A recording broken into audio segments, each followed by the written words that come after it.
When I look at what Virginie is doing at Chanel, it seems to me it's softer, it's more feminine. It doesn't move quite as fast as Karl's Chanel did, but maybe that's a good thing. She worked for Karl for so many years. She knew him better than anybody, probably, but she isn't trying to be Karl. And I think that's so important to remember, that she's taken his legacy and she's taken Chanel and she's making it absolutely her own. It's between yesterday and tomorrow. We are in between. And the good thing is that fashion can go from the old world to the new world. We have to adapt with the change of times. And change is the most interesting thing. Because, you know, the past of Chanel, when I took over, it was forgotten. And now I have to push it where the future goes. Karl made Chanel both a house that endures, but a house that changes. Whilst Karl left this tremendous vacuum in the world of fashion and style, the establishment at Chanel handled everything with this sense of really a seamless transition. Like Karl before her, obviously Virginie is immersed in the history of Chanel and the life that Gabrielle led and how much of her personal life influenced her design. Gabrielle Chanel opened her first shop on the Rue Cambon in 1910. She parlayed her very considerable taste into making these cardigans that are unfitted and they just have a tie at the waist and loose-fitting fluid skirt that's cut scandalously short above the ankle. And these are clothes that you can kind of work and function in. By the early 20s, she has built up a couture house that really has a very, very strong point of view. Its hemline a rigid 2 inches below the knee, a gaily colored velvet print suit with matching handbag has the style which for many women has become almost a classic uniform. Chanel was very unfiltered and didn't hold back her opinions. I can imagine she would have had a lot to say about Karl.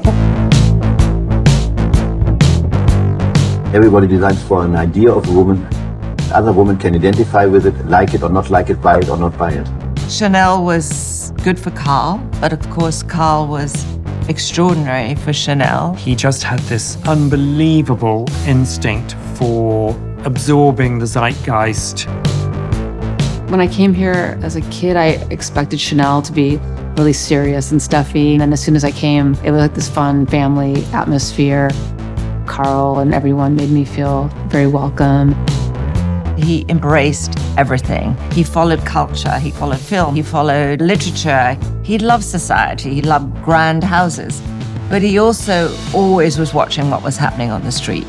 And he always would say to me, let's go for a walk. And we would walk on the street and just see what people were wearing. You know, he was Superman. He was just an extraordinary, extraordinary megaphone for fashion.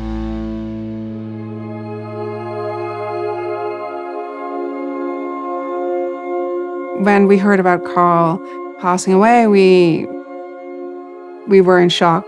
It felt like a giant had left the stage.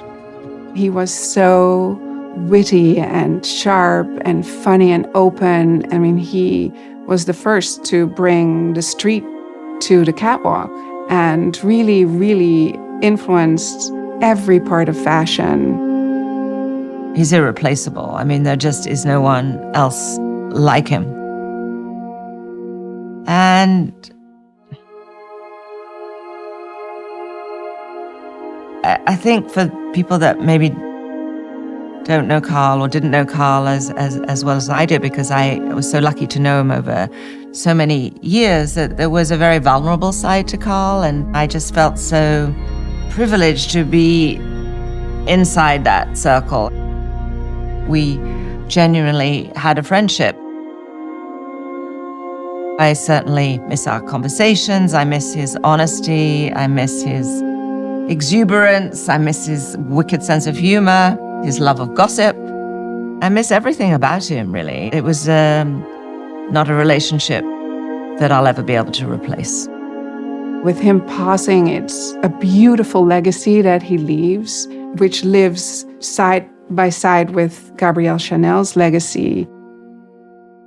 I always remember sitting in on an interview that one of our first ladies was giving, and they were asking which first ladies that came before you most influenced you. And she said back, slightly annoyed, I think I'll just be myself. And I think that's Virginie's approach too. For Virginie, taking on the legacy of Karl and of Gabrielle Chanel was in a way easy. Everything is easy here. And hard at the same time. I'm always worried about maybe, is it going to be okay or good? More and more we can see it, that she's infusing her own style and ideas into the collections. She always has that little extra something that makes it more rock and roll and stylish. She always has an edge to her clothes. It's really beautiful without trying hard at all. It just like happens to be incredibly elegant. Like Chanel, she thinks about clothes that she would want and that would enable her to look great while living her life. She's cool and not precious about it. I think that's what I like about Virginie. I do my best, but if it doesn't work, c'est moche, I don't know. But Virginie is a very private person.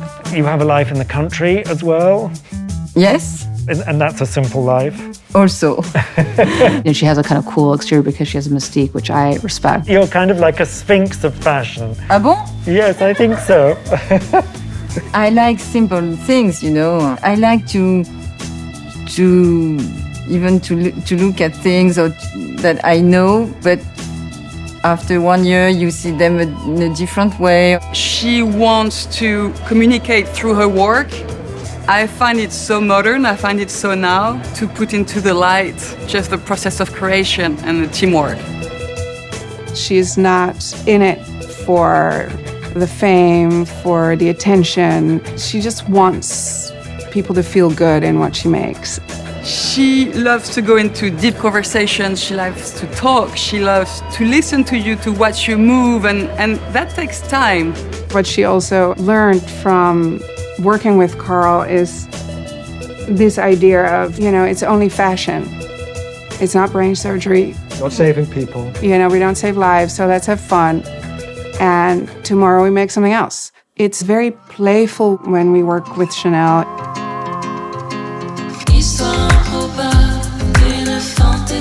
There's almost a telepathic connection with Virginie. Like we kind of sense what the feeling would be for a collection.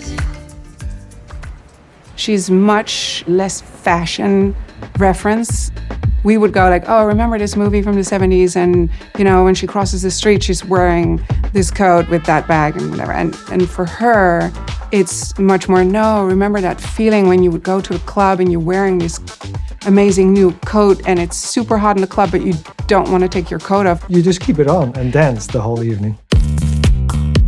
When we're working on the fittings together, the girl that designs the fabrics has as much input as Virginie, as the girl that does the jewelry or the bags. They know when it's a starting point and they understand what I want. Or it's a real team of all these amazing women that are just doing it together.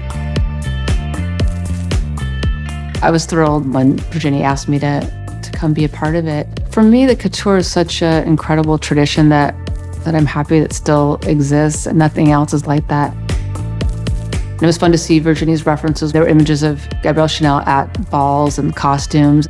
We were in the studio a few days before the show, and the dress is a fraction of it's made, and you just think, how are they going to put this all together by Tuesday? It's pretty incredible. I'm very excited to have a tour. Okay, we'll let you work. Okay. Well done. À ce soir.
I'm inclined to think that in the work of Virginie, Chanel would see perhaps a slightly closer reflection to her own principles of making woman-friendly clothes that you can move and live and exist in.